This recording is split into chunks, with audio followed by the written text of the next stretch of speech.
بسم الله الرحمن الرحيم الحمد لله رب العالمين والصلاة والسلام على سيدنا وحبيبنا رسول الله وعلى آله وصحبه الطيبين الطاهرين.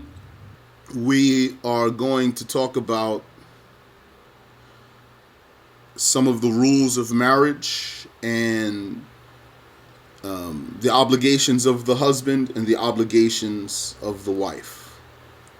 The marriage contract itself has conditions and integrals. Without them, the marriage itself won't be valid. Once the marriage is valid, then there's going to be obligations on the man and obligations on the woman. So first, let's talk about what makes the marriage valid. In order for the marriage to be valid, you need at least 4 people in one meeting, physically together, not over the phone, not through the video.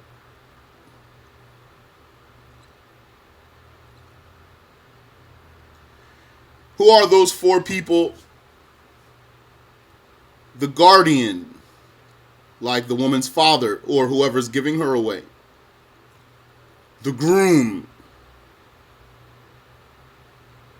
And 2 trustworthy male witnesses.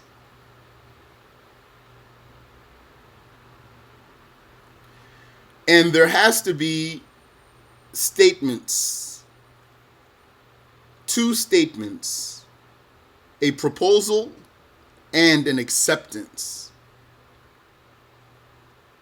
Either side can give either statement. Who's either side? The side of the groom, the man who wants to marry the woman, or the side of the bride?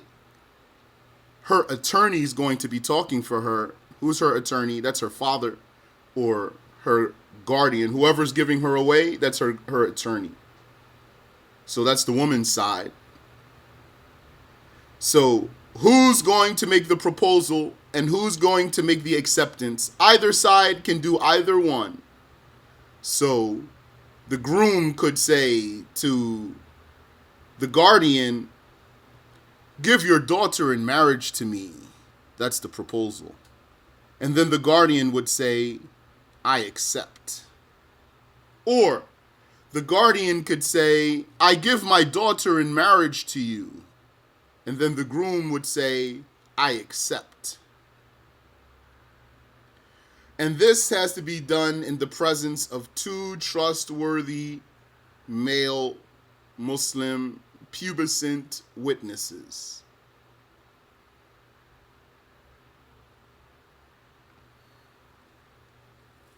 The woman doesn't have to be present for it to be valid. It's just that her guardian has to be able to give her away. As long as her guardian is able to give her away in marriage, she doesn't have to physically be there. How could he not be able to give her away without her permission? Like, if he's not her father, then he absolutely need, or her grandfather. If he's not her father or her grandfather, he absolutely needs her permission to give her away. He needs her acceptance, her permission. She doesn't have to be there, but at least he has to have her permission and acceptance. Now, if that's her father or her father's father, then if she's a virgin, he could give her away without her permission. There's rules to that, though. Not absolutely. He can't do it absolutely with no restriction. According to details, then he could. So I'm saying all of that to say the woman's presence in itself is not a condition. But sometimes, at the least, she has to accept. She has to have approved that the one who's giving her away is doing it. So who has to be there? 4 people have to be present in one meeting physically. The guardian, the groom, and two witnesses. And there has to be two statements, a proposal and an acceptance. Either side can make the proposal, then the other side has to make the acceptance. Now, that's a done marriage and it's valid. If the groom is a valid groom, the bride is a valid bride, the guardian is a valid guardian, the witnesses are valid witnesses, the statements are valid, then the marriage is valid, and now they are husband and wife. Now, after that, there's still two things we need to address. The first thing we're going to address is the dowry. How come I didn't mention the dowry yet? Because the dowry itself is not needed to make the marriage valid. So what we just talked about is what makes the marriage valid itself. But whenever a woman gets married, she always deserves a dowry. Yani, there's some details there. There's some rules where she might not get her dowry. Yes, there are rules where she might not get her dowry. Something might happen where she doesn't deserve a dowry or all of the dowry. Those are details. Now we're just keeping it basic. Basic without looking at details. Whenever she gets married, she gets a dowry. Whether you mention the dowry in the marriage or you don't mention the dowry in the marriage.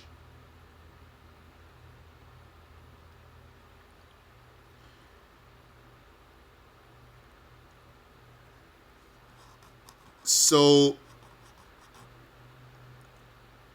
it's sunnah to mention the dowry in the marriage contract.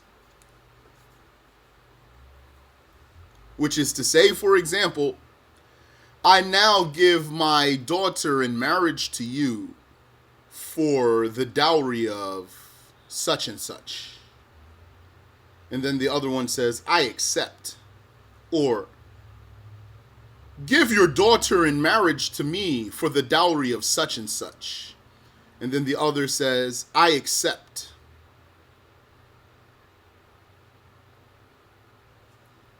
And of course, that's all in the presence of the witnesses. Now, what is the dowry? What's going to be the dowry? What does it have to be, or what should it be, or what are its conditions? The dowry has to be, and all of what I'm telling you is the Shafi'i school. If there's some difference in another school, like Maliki school, then you need to acquire that from someone who knows that if you have to deal with that. If, for example, your family is practicing Maliki school and maybe not even very aware of Shafi'i school, then if there's something in the Maliki school that's not in the Shafi'i, or something that's in the Shafi'i that's not in the Maliki, then catch that to make sure nobody gets confused or anything. So all what I'm telling you here now is Shafi'i school. I'm saying that to say, if your family is following another way, Hanafi school, Shafi'i school, for example, then after I tell you all what I tell you and then you go to do a marriage contract, maybe someone will say, hey, let's do this. Hey, why aren't you doing this? Then you need to look into that, inshallah ta'ala. Also, keep in mind some cultural practices that might not even have any religious basis. Some cultural practices that might have no religious reference. Like, if it's the habit of some people when they get married, that the groom would give a gift to the father, or that the groom would give a gift to all her brothers, all his fiance's brothers and father all get gifts or something like that, then don't mix that with the religious judgments.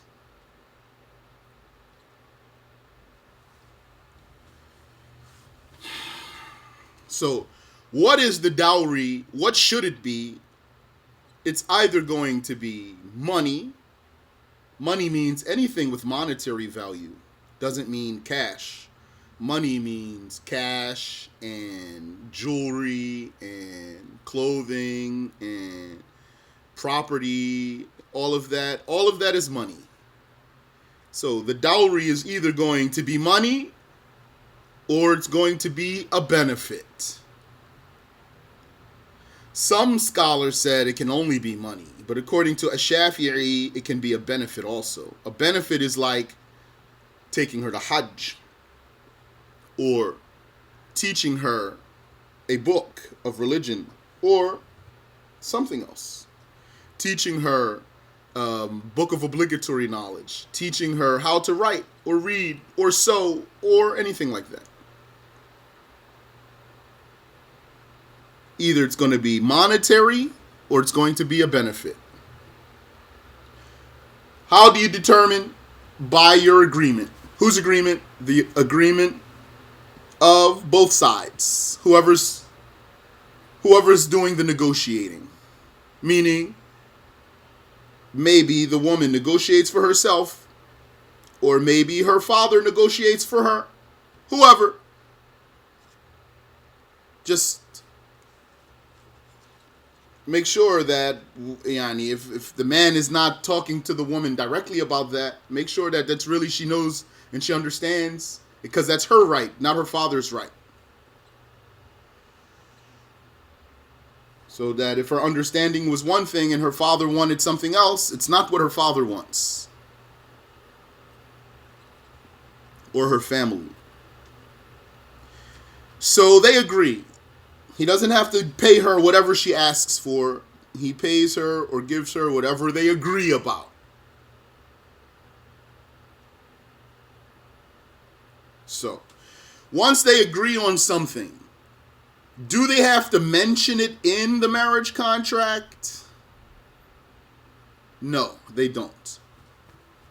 Because, like we just said, you don't even have to mention the dowry in the marriage contract in the first place. At all.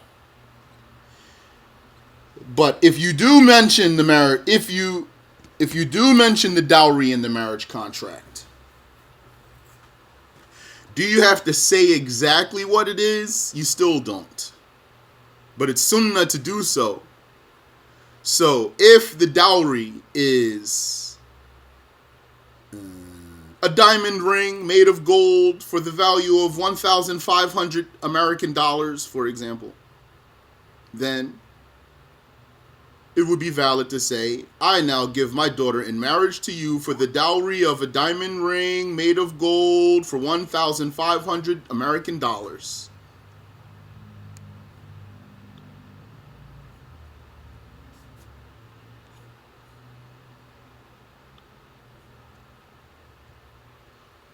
And then that's done. And he says, I accept.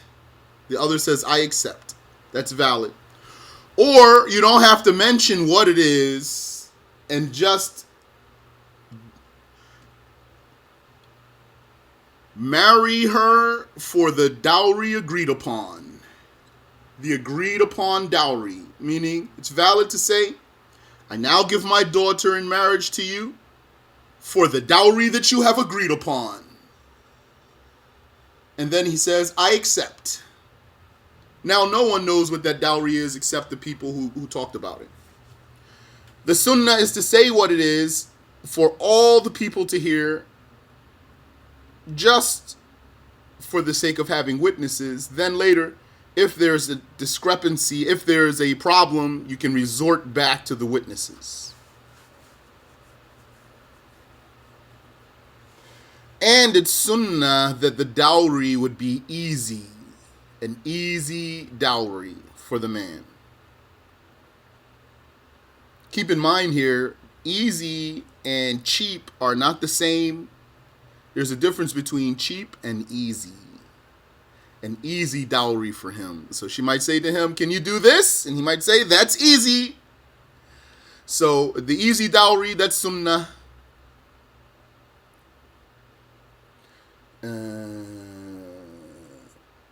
when is it due? When the dowry is due, it will be due either whenever you agreed on, like to say, if she says, I want my dowry to be this and that, he says, I accept, but I can't do it all at once, or I can't do it until such and such.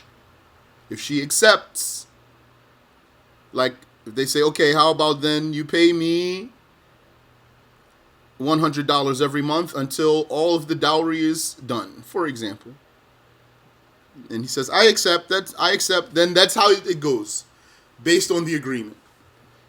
Now, what if they don't agree? They don't say when it's due. They just mention it only. Just, I now give my daughter in marriage to you for the dowry of this and that.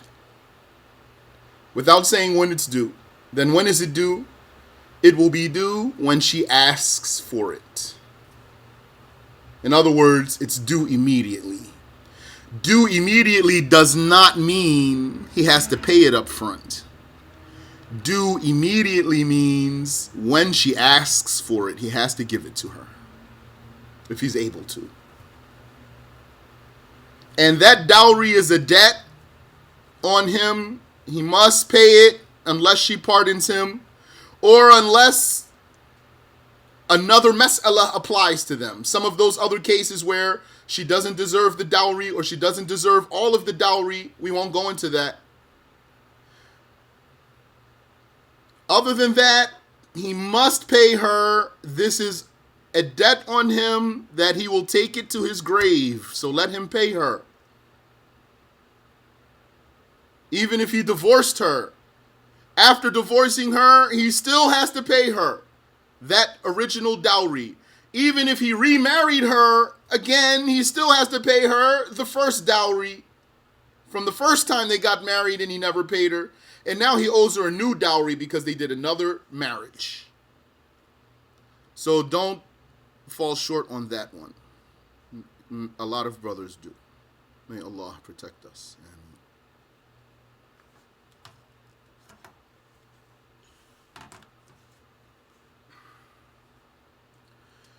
And if they don't say any dowry at all, nothing, they only say, now I give my daughter in marriage to you.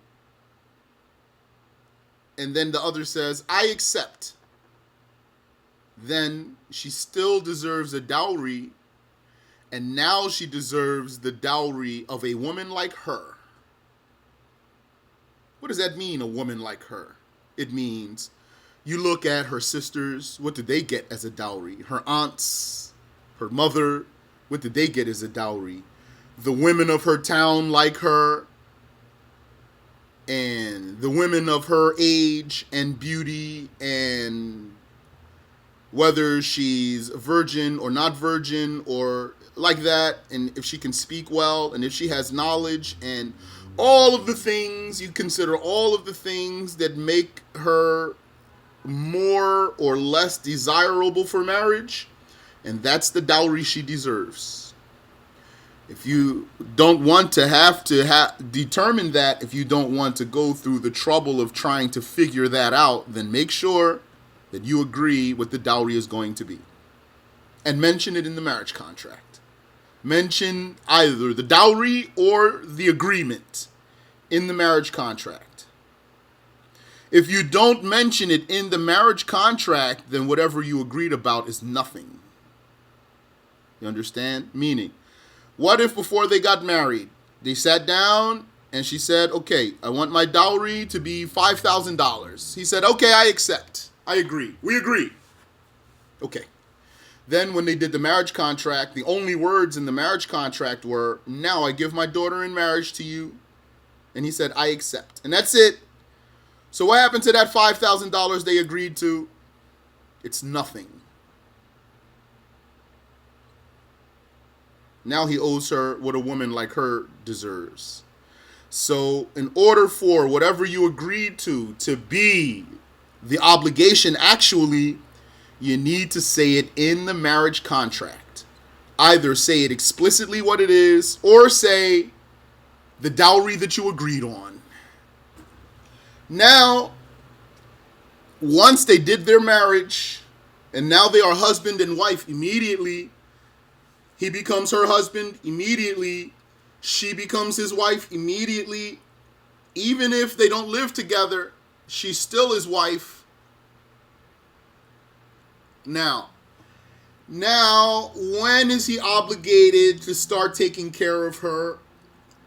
He won't be obligated to start supporting her until she makes herself available to him. Or she is made available to him. Meaning, what if they did the marriage, but her family said, but she can't come to you yet. She still has to stay here at home with us. We're not letting her go yet for whatever reason. So is he obligated to be providing for her? No. Because she has not been released to him or made available to him. So when her family releases her to him, or even if she runs away from her family to go to him, for example, once she becomes available to him, makes herself available to him, then he becomes obligated to support her. As long as she remains accessible and available to him, meaning she doesn't cut herself off from him like running away from him, then he's obligated to support her. His obligation towards his wife is what it means to make herself available to him means not kept away from him or running away from him. Like she's in his house with him, and she doesn't stop him from being with her. If he wanted to be intimate with her, she doesn't refuse him.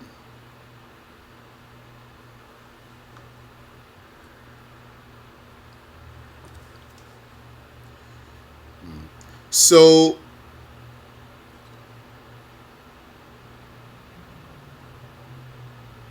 once she's available or makes herself or is made available to him and he's obligated to support her, then what he has to do, firstly, it depends on his monetary status, because he's either going to be a rich man, that means he has enough money for the rest of his life, the rest of his normal life, that means up to about 60 years old.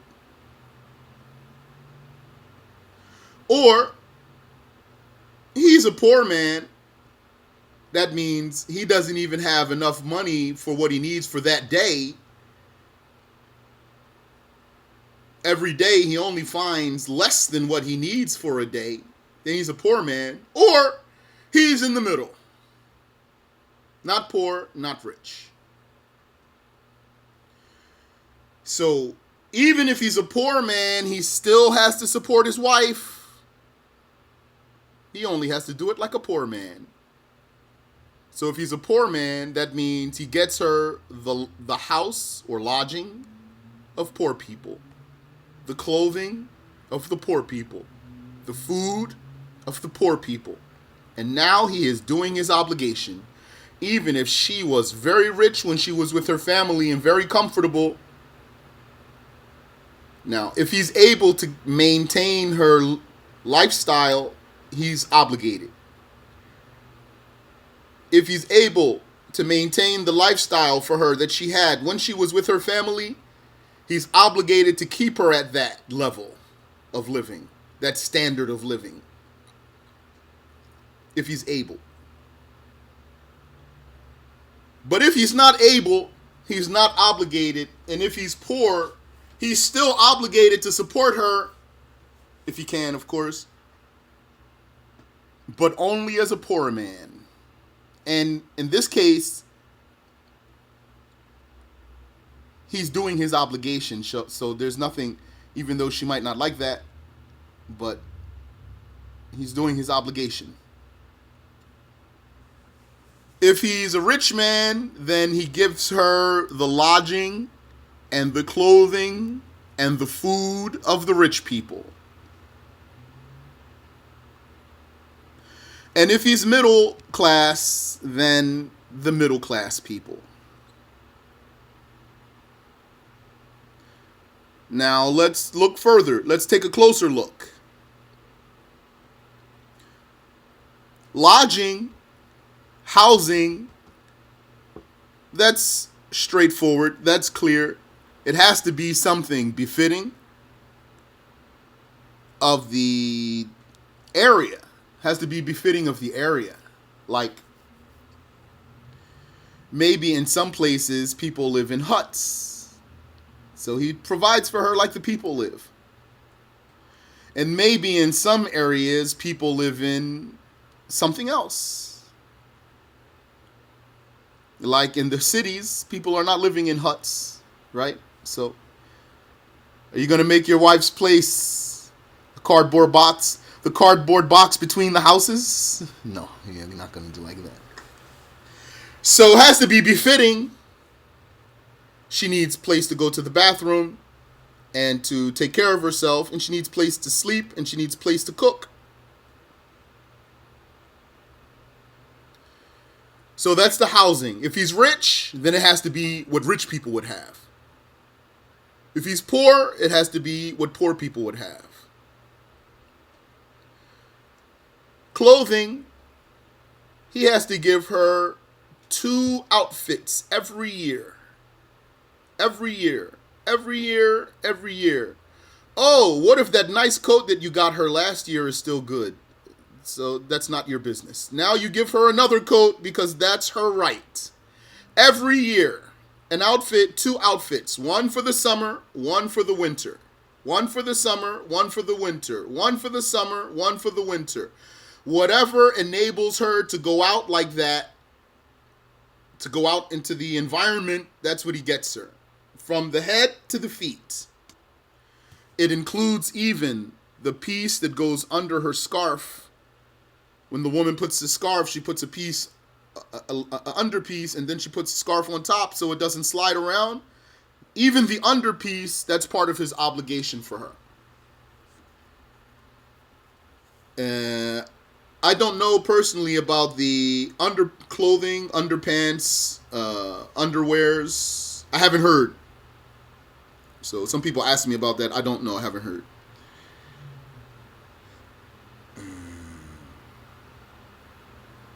So he gives that to her, that clothing, he gives it to her and makes her own it. He makes her have it. It's hers. Not the house, though. He doesn't have to make her own the house or the apartment, wherever they live. He can keep that, or whatever way he gets it, whether he owns it or he rents it or someone allows him.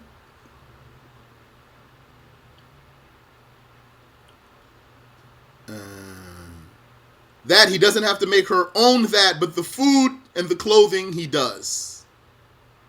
We're going to talk about the food.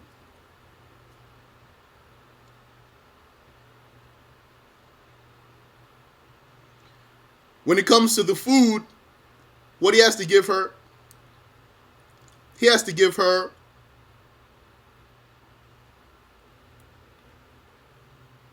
one, the most common staple of the town. The most common staple grain of the town. The one, something that's subject to zakah. You know how there's things that we have to pay for zakah if we had them, like wheat or rice or like that, corn. Those things, or dates or raisins, whatever's the most common staple that's subject to zakah, he has to provide that for her every day. Prepared, not raw. So he doesn't give her just grains of wheat, raw grains of wheat, or raw grains of rice, for example. He has to prepare it. It means he takes the wheat, he pulverizes it into powder, and then turns it into dough and bakes it into bread and gives it to her. For example, doesn't have to be bread. He just has to prepare it for her. Maybe he'll give her bread one day. Maybe he'll give her oatmeal one day. Maybe he gives her something else one day. He has to give her the most common staple of the town. How much? Depends. If he's rich, then he has to give her 2 muds every day. 1 mud is 2 hands cupped together like a bowl. Put 2 hands together like a bowl. Average hands, not small hands, not big hands.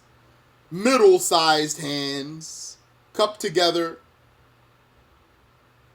2 of those full of the most common staple if he's a rich man. If he's a poor man, 1 mud. 1 bowl, of which is mud, the amount of a mud. 2 bowls if he's rich. I'm using the word bowl here just to make it easy for myself. It's a little bit hard to keep saying mud and then explain like that. So if you put your 2 hands together like a bowl. So if you had a bowl that's the size of a mud, I'm going to call it a bowl now. So he has to give her, if he's a rich man, 2 bowls. If he's a poor man, 1 bowl. If he's middle class man, 1 bowl and a half every day.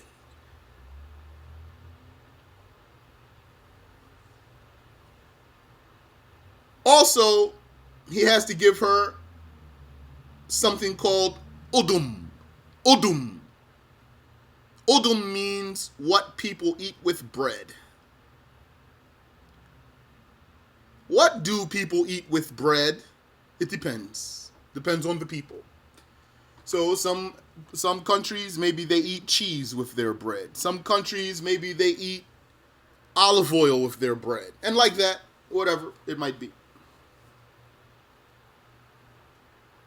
Always according to his monetary status. I mean, the quality of that.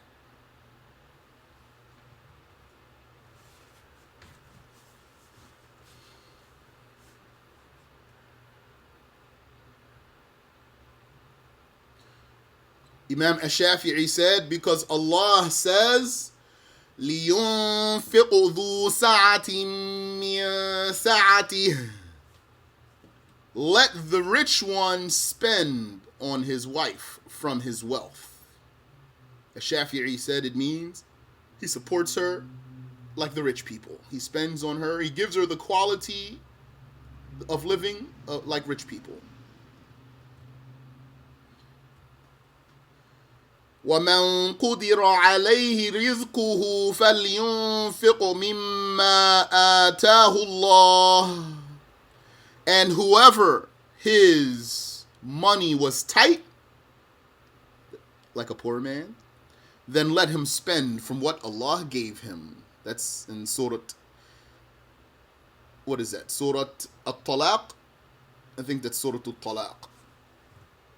Or Surah At-Tahrim, one of those two, I forgot. And he has to give her meat from time to time, sometimes. And he has to give her fruits and vegetables from time to time.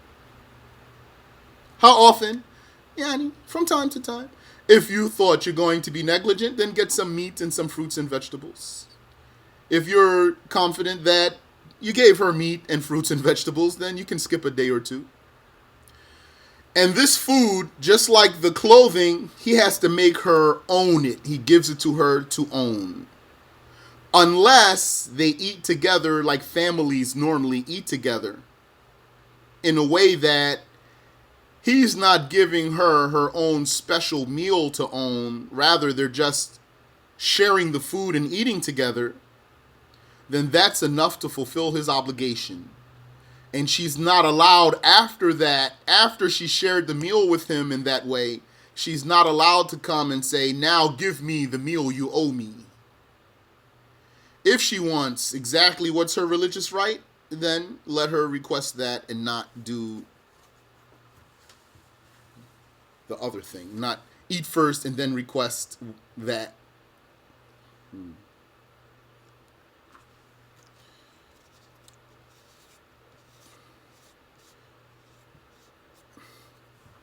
So the main things he's going to be concerned about are three things: food, clothing, and shelter.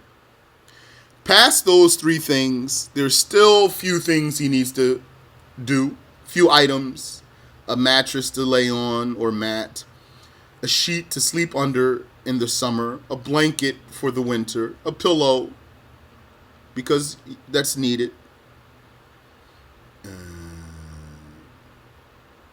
and a a mat for the floor for the summer, like to step on and sit on, and a carpet, thicker carpet for the floor in the winter, a lantern for part of the night, not all the night, not electricity. It's not obligatory on him to pay for electricity. To pay for a lantern, to provide her with a lantern for part of the night, and to provide her with water for a ghusl if he made her have to take that ghusl. He has to provide her with the water for that if he's the one who made her have to do it.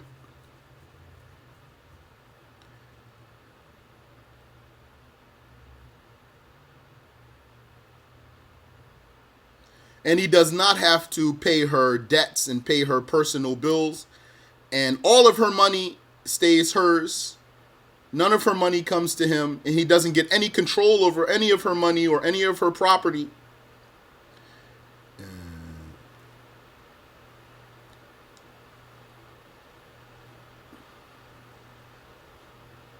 And maybe a few other things. Some things for cooking and eating and for cleaning herself, some soap, a comb, and things like that. A few items now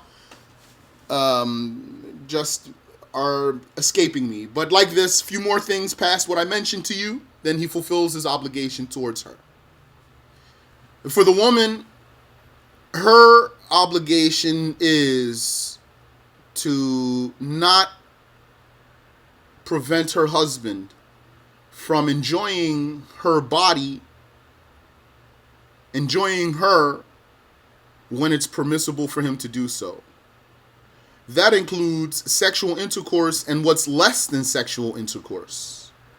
Like what? Like he says, come sit with me. I want to enjoy you being next to me, for example. Sit here with me, please. Then, if that's what he likes, he enjoys that, she cannot turn him down. Even if she doesn't like that.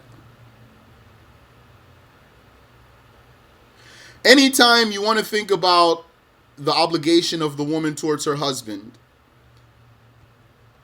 and then if it crosses your mind, but what if she doesn't like that? What if she doesn't want to? What if she doesn't feel like it? If this question crosses your mind, which it might cross, then just reverse it and put it on the side of the man and see how the answer comes for you. For example, we say, he's obligated to provide her with a home. Oh, what if he doesn't want to? He's obligated to provide her with food. Well, what if he doesn't feel like it? So, what's your answer there? Then that's going to be your answer over here. What if she said she has a headache? Or like that, she doesn't feel like it, or she's not attracted to him, or whatever, or she's tired, or something, or she has to get up in the morning to go to work, or whatever. She's not allowed to stop him from that. That's her obligation. That's his right. To enjoy her whenever it's permissible for him to do so. When it's not permissible, if she's menstruating, he cannot have sexual intercourse with her. Or if she's fasting, the obligatory fast, he cannot have sexual intercourse with her. Or in the state of ihram, also she does not leave his house without his permission. His house excludes, by saying his house, we exclude her house and their house. If it's her house or their house, then she does not need his permission to leave. Also, she does not admit into his house whom he does not accept, even her own relative.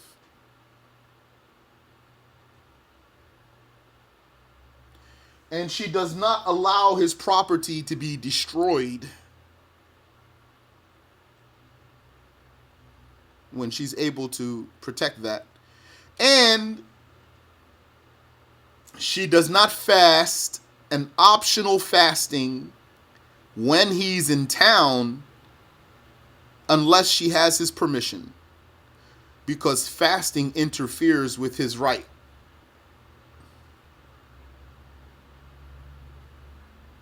She can't leave his house without his permission, that's true, but he cannot stop her from making money.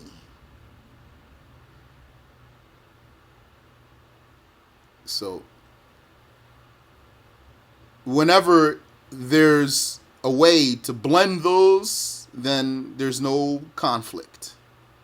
Whenever there's a way to blend those, there's no conflict. That means, what if she says, I want to leave the house so I can make money? He can say, you cannot leave the house. So that's his right. But if she found a way to make money without leaving the house, and of course, if he's providing for her, what if she doesn't provide for him, and if she doesn't leave the house, then they're going to be homeless? Well, then she can. Or if she doesn't go and work, they'll be ruined, like they'll be homeless. She'll be in the house, she'll be in the street. Then she can. She needs to. Or she has to beg. Like, even if she had to beg, she says, I'm leaving this house. I have to go out and beg for money. Then she can.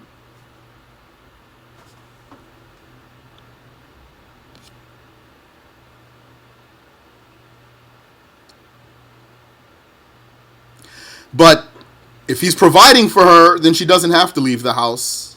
So,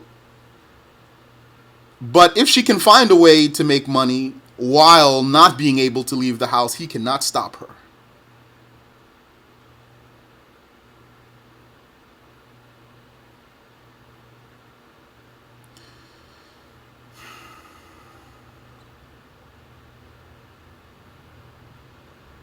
Also, it is her obligation to protect herself from any odors that prevent him from enjoying her. An easy example is, what if she smokes and then that makes her breath smell in a way that he doesn't like? So she needs to take care of that. Breath.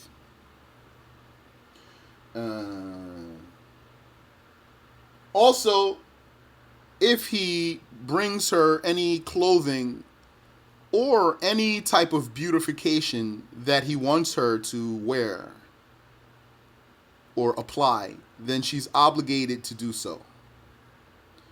Not if it's her own stuff, though. If it's her own makeup, her own clothing, he cannot make her wear that stuff.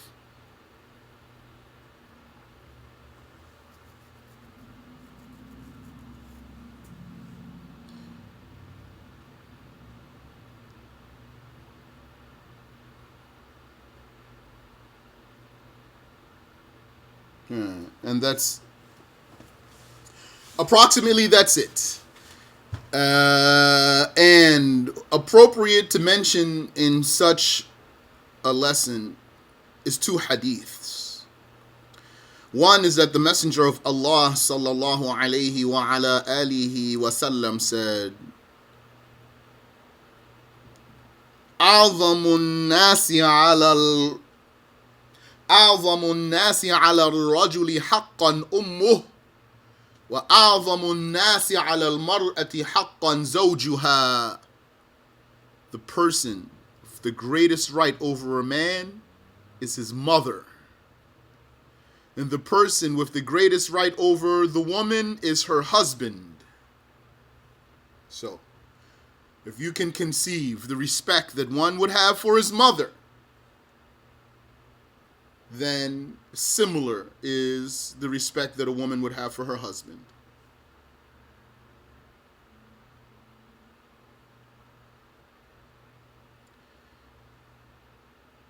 And the Prophet sallallahu alaihi wasallam also said, "Khayrukum khayrukum linisa'ih." The best of you are those who are nicest to their wives. The best of you are those who are nicest to your wives or his wives. So that's a very important hadith. You want to be a nice, tayyib, shiny, good-hearted Muslim man? Among the things that will make you achieve that is being nice to your wife. Such as talking to her at nighttime. It's sunnah for a man, any person, man or woman, to sleep after Isha. That's sunnah. Pray Isha and then go to sleep. That's sunnah. So that you can wake up and pray Fajr. Or even wake up before Fajr and pray. Unless you have something to do. If you have something to do, then don't sleep after Isha. And what's something like that among the things the scholars mentioned? Like talking to your wife. So one could correct his intention in that. It was reported that the Messenger of Allah sallallahu alaihi wasallam, Aisha, wanted to tell him something. And she told him something for a long time, talking. And he was listening to her. MashaAllah.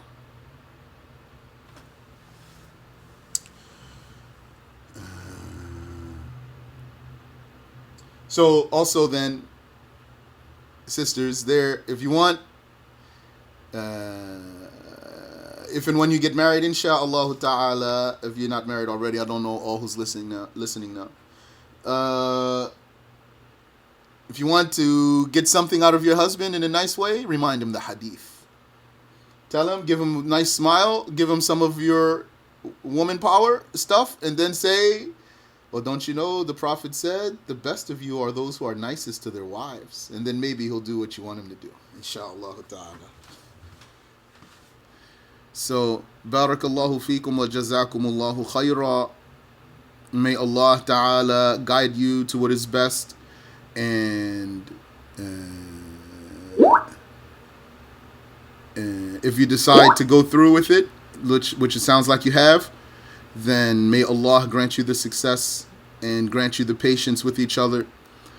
And may Allah tabaraka wa ta'ala make you good friends as husband and wife and supporters of each other and helpers of each other, and admit you to paradise together and without torture. Wallahu ta'ala a'lam.